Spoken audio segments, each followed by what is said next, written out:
Here's a video of Airport, which is number 11 in Vermouche Book 1. I think for today I have renamed this piece Rocket Port because it's November the 4th, so that seemed appropriate. And also, to practice our bow holes before we do this, it's a really good idea to do a rocket. So if you check your bow hold is really beautiful, and you've got nice curvy fingers, little finger bendy on the top, not straight like this, but nice and curvy. Really important for this piece that you have a bendy thumb underneath. Can you see my bendy thumb? I can move it right round so you can see it's right bendy on the tip. Now I'm holding it down this part, but if you want to hold it further up like this, that's also great. Doesn't make any difference at the moment for this piece. And then what we'll do is we'll do a rocket. So we'll do down on the floor so you can't see me. So 10, 9, 8, 7, 6, 5, 4, 3, 2, 1, and then we do a big rocket up into the air. Great.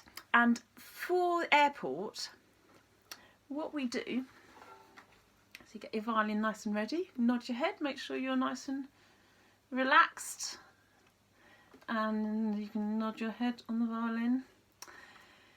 We're going to tickle our fingers here because we don't need to use our fingers on the strings yet. We're just doing open strings.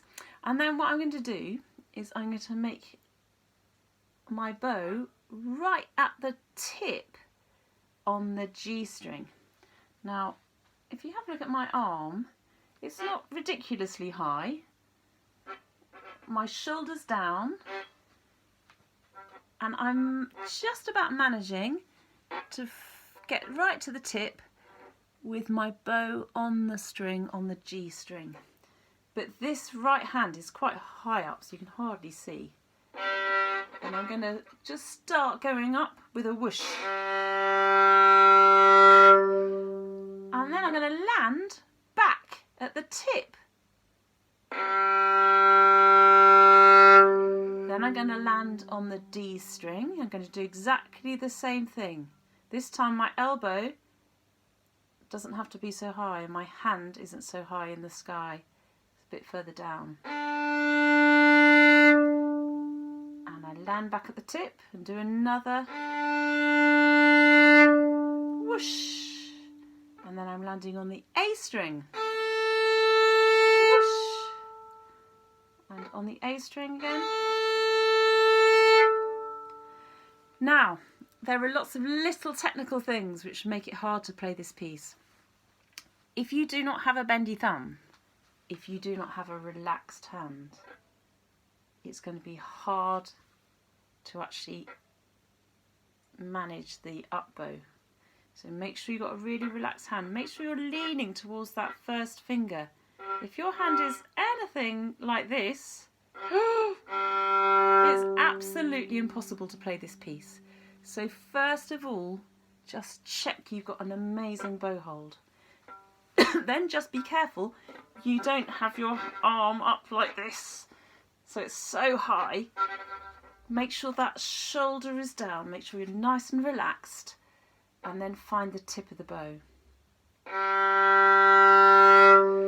Now keep your bow on the string all the time, so make sure it's glued onto the string, but when you get to this end you can do a nice circle in the air like this. So you can practice without touching the string, see if you can make that circle in the air. We've done the other way round before, but I don't think we've done it up before. It's quite liberating. Good, it's a bit like stirring a huge, well actually it's a bit like swimming, isn't it? A bit like swimming. Alright, so we're going to start like that. The other thing that's really easy to do in this piece is to splash when you land. And I don't want your rockets to be splashing.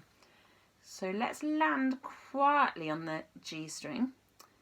A whoosh circle in the air and land back on the G string.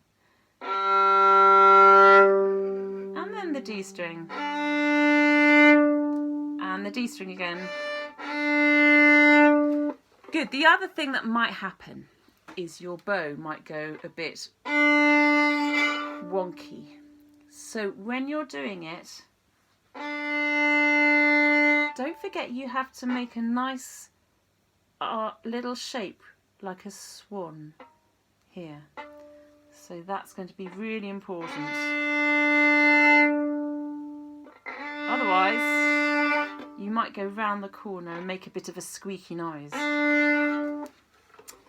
Great, the rest of this piece is quite fast, and I put some words to it today to make it a little bit easier.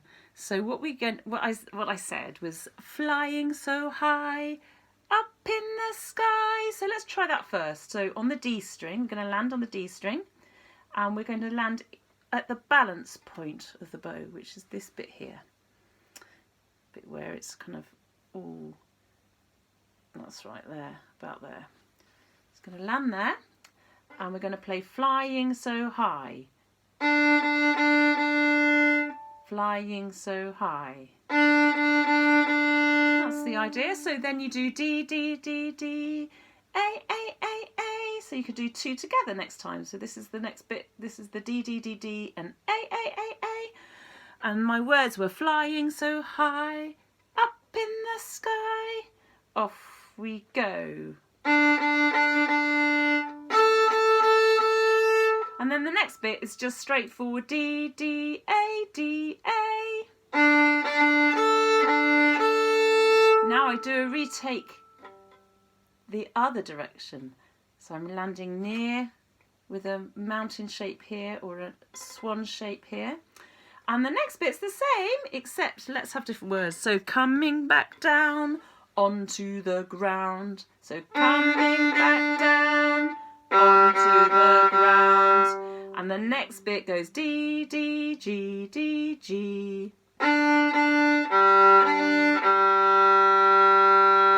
Now, when you get to that part of the piece, just stop your bow at the tip and you're ready for the rockets again. So then we're going off with a G. So it goes all the way through. The last bit is there's a separate ending, and that's always a little bit tricky to negotiate. So when we have our D, D, D, D, G, G, G, G, D, D, D, D, G, and what you can do is you can do an extra bow on the G and then land with a rocket at the end. That was a little bit long,